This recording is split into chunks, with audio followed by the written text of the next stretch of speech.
Понятно сигналы? Простые можно определить. Да? По внешнему виду, по одежде тоже можно судить. Ну, то есть, если одежда привлекает внимание, выделяется из общей массы, скорее эмоциональный. Если сливается с общей массой, скорее не эмоциональный. Какие-то украшения яркие, привлекающие внимание, золотой цвет, или какие-то яркие цвета, или какие-то крупные надписи, крупные принты, крупные украшения, скорее эмоциональный. Опять-таки, это не обязательно, это один из вариантов. То есть по одному сигналу не судим. Могло быть случайно, может мода, может быть правильность, может быть только это чистое, мало ли что может быть. Да? Но если много сигналов в эту сторону, если много сигналов, тогда уже можем делать выводы, можем судить. Вот простые сигналы, чтобы определить. Вспомните реального клиента, с которым вы общались. Сегодня, вчера, может быть, позавчера, может быть, не знаю, в пятницу, в четверг. Вспомните, и вот по тем сигналам, которые мы с вами обсудили, определите, эмоциональное поведение в тот момент было не вообще, а в тот момент общения было эмоциональное или не эмоциональное.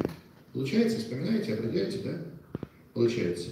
Да? Есть? То есть мне сейчас важно убедиться, чтобы вы примерили для себя, попробовали, работает инструмент, не работает. То есть можете определить или не можете? Можете, да? Получается.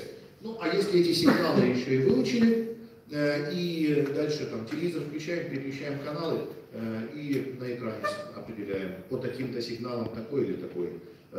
Или там какие-то выходим в кафе, в ресторан, где-то люди сидят, общаются, можно понаблюдать и тоже сделать выводы по сигналам. Чуть-чуть практики, запомнить сигналы, сможете легко отличить. Да? Напоминаю, что если эмоционально общается, то какие две ценности аргументируем? Молодцы. А если не эмоционально ровно общается, то молодцы, браво, я вас уважаю. Вторая пара особенностей. Кроме эмоциональности, есть еще люди с уверенным поведением и люди с неуверенным поведением. Уверенные или неуверенные. Переписка. Если пишет вам, можно ли у вас узнать, выяснить, возможно ли уточнить, или пришлите, скажите, дайте, сделайте. Есть разница, да? Вот приказами, требованиями, указаниями и в тексте, и в речи говорят более уверенные. У неуверенных более такие вот витиеватые какие-то обезличенные фразы. У уверенных часто яконье, я хочу, я сделаю, я прошу. У неуверенных нет яконья, есть, опять же, обезличенное. Возможно ли сделать то-то, то-то. Занимаетесь там тем-то. Или как можно решить такой-то вопрос. Не решите, а как можно решить такой-то вопрос. Понимаем разницу, да? Что еще? В телефонном разговоре. Интонация. Уверенная интонация или неуверенная. Да? Есть разница? Заметите, что темп речи тоже другой. То есть темп речи неуверенный говорит быстро, тараторит. Если кто-то быстро говорит, то неуверенный. Да? А уверенные говорят медленнее, с чувством, с толком, с расстановкой. И если нужно, паузу держит.